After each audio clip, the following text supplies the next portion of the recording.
Hello guys, it's Pedro. Hope you're doing well. And in today's video, I would like to talk about something that might look a little bit weird, but stay with me because it will all make sense, all right? And what I'm talking about is the fact that pain is actually a good thing, not a bad thing. It feels bad, but it can be turned into something that is very good that otherwise it wouldn't be possible, right? The reason, in a nutshell, of why I'm saying this is because feeling pain is necessary for effective change. If you don't feel the pain, you don't feel the need for change. And if you don't need the need for change, you won't change, because you're not doing anything for changing. Why changing if it's something that is not bothering, right? Except when it starts to bothering you, probably might be a bit too late, right? Before delving into more of this, for those of you who don't know me, my name is Pedro and I'm the founder of Lair. And what we do is helping experienced professionals with a compositing background to attain and sustain leadership roles in their VFX careers. And we've been doing that very successfully over the years, working with people like senior compositors, lead compositors, compositing supervisors, CG supervisors, compositing HODs, VFX supervisors, and even business owners. So don't take my word for it. You should not never ever take my word for it. You should look the testimonials and the results in the description below. And if you feel that you'd like to have that kind of help yourself, just click on the first link in the description, watch a free training video, and then you can apply for a free strategy call with my team to see if we can help you as well. All right. But going back to what I was saying about why pain is good, the reality is if you don't feel pain, as I was saying, then it kind of defeats the need for personal growth, personal or professional growth and development, right? It's like, why should I do that if that's not bothering me? But what happens as well is people try to basically bury their head on the sand and say everything's fine when they are not, for example, experiencing growth year after year. They see perhaps others growing while they're staying in the same places, or they are growing, but life sucks. And we've been helping a lot of people exactly with this because, as I said before, we help people already in leadership roles, but they have the feeling and they know that life shouldn't be the way that they're perhaps experiencing on a given time because they're running always against the schedule. They're not doing the job they would like to do, specifically when it comes to managing their teams. It's always the same thing, project after project, etc., etc. So although they are growing in their careers, they are feeling the pain that it's what motivates them to seek the help. Now, if you are burying your hand on the sand, if you're one of these people, perhaps you are, perhaps you're not, it all depends, right? But if you are one of these people in which you're only focusing of, oh no, I'm already here, independently of whether or not you're getting the results that you would like to get, independently of whether or not life feels good in the way that you like life to feels good, then you don't feel the pain because you're avoiding look at the pain. But there will come a point, and trust me, there will come a point in which the pain is too obvious, and it's actually a good thing because that's when you have all the reasons for you to make change because it's not good anymore. You know what I mean? I talk with all sorts of people around this type of topic, and that's what happens. In the beginning, everything is, all good and well until pain happens. And the pain and the level of pain, it all depends on what we're talking about, right?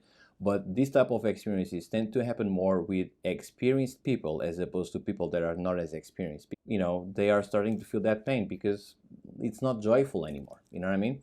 So when you resist that kind of situation, as in like looking at really at the situation as it should be looked at, if or assuming that you are feeling these type of things, then you are basically resisting of on changing because the reality is you don't want to face the discomfort of acting on change, because if it's something that you need to work on, well, that means that probably you need to get out of your situation that you know so well, which might be your comfort zone, in order for you to achieve the change. And a lot of people want, I would say the majority, want to avoid that discomfort. What happens is, as a consequence, nothing changes. They stay the same.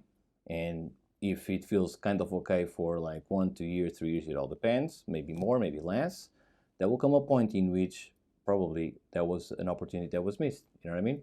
So I think that's important to look at things this way.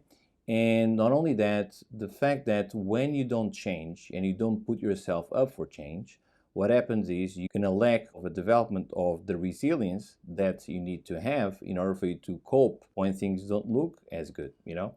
And our industry is very prone for situations like this. So that's why it's important to grow in your careers. And I've been hammering on this for so long because I know, and I've talked with so many people I hired, I manage, all sorts of people, supervisors included, of course, and I'm talking about hundreds of them, right?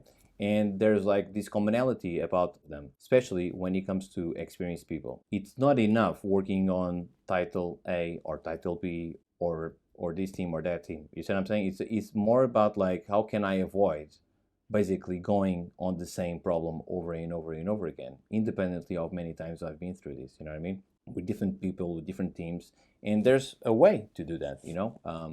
Our industry is not an easy one, but let's not forget that it's not the hardest one either. But that will take us to a different thing that I would like to talk about. But in any case, when you don't change because you are either avoiding look at the pain or you don't feel the pain yet, necessarily speaking, what you're gonna face as a consequence or as a possible consequence is the stagnation in your professional and personal growth, again because you don't feel the need for change, right? Which then can be also mean missed opportunities for this self-improvement. So change is so important because that's what keeps you going, that's what keeps you growing as well, and with that the opportunities that you possibly will have because of that change, because of what that change means to the eyes of other people, right? And if you don't do that, then of course as a consequence you're going to have difficulties on adapting when things turn the other way around. And our industry, as I said before, is very prone for that kind of stuff, right? So how to move from here, right? Well, the way to move from here is, first of all, embracing that your discomfort of even the idea of changing can be actually a catalyst for growth and change. And this means many different things for your career, including money, including how people look at you, including the momentum that you've been building, and that will then eventually start paying dividends. And so by doing that, you are cultivating a growth mindset that views challenges as opportunities for learning. That otherwise you won't be doing that because you're just in the situation that you know all the time. You avoid looking at the pain, you avoid looking at the problem, and you just keep doing and dealing with the things that or the people that you know all the time.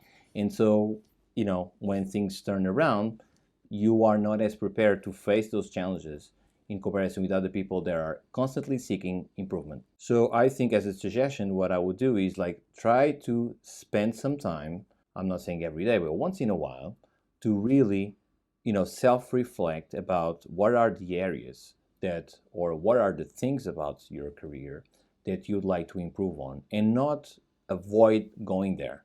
You need to go there, not to seek the pain, but to avoid feeling the pain in a way that otherwise, if you don't do something about it, again, a little bit of strategy here, if you don't do something about it while it's not that painful, that will become a point in which it will become too painful and perhaps difficult to overcome because it's so dense at that time. You know what I mean? So use the pain or what is about to be the pain as sort of like feedback, okay, from you within you to assess what needs to change in your life, and surround yourself with a supportive group of like-minded individuals that basically have the same type of mentality. Again, when you're surrounded with a group of people that think the same, you will naturally become one of them, whether it's a good thing or a bad thing. So I would say it's more towards your interest that you surround yourself with people that are more like that on the positive side as opposed to the negative side, more prone to growth as opposed to stagnation, more prone to take risk as opposed to just stay put and do nothing about their lives. You know what I mean? Because otherwise nothing will happen to you. And I think this is very, very important. And if you need to seek help to either seek this group of people that I'm talking about, if you don't know, or if you feel that you are surrounded with the other type of people that I said before that has a little bit more limited vision about like what they want to do and how willing they are to make changes, seek support to try to find that kind of people. And this is also something that we provide because we are very respectful of everyone that works with us. And one of the things that we do is to do a pre-assessment of every single member that works with us.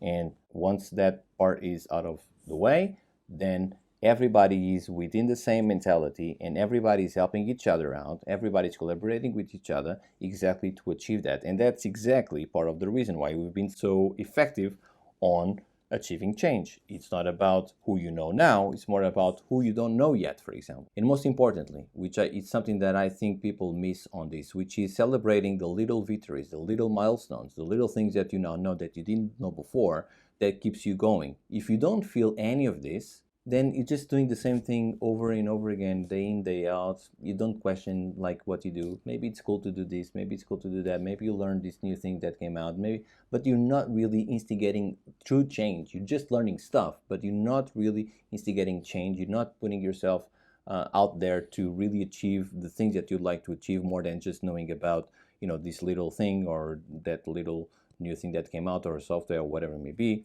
You know, if you don't really grow in your career, there will come a point in which none of that will be enough.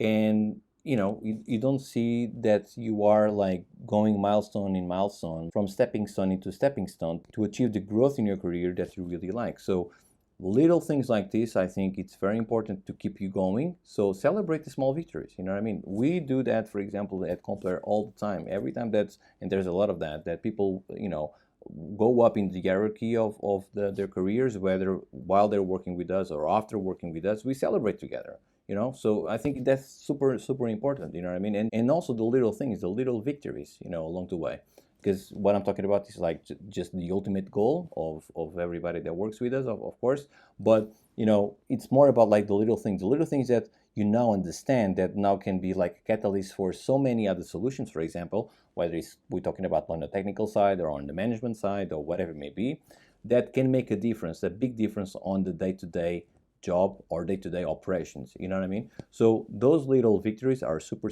important, because that's what keeps you going. And all of a sudden, before you know it, you've achieved all of this little by little. Okay, so this is the type of stuff that I would like to talk to you and to explain you that feeling pain is actually necessary for effective change.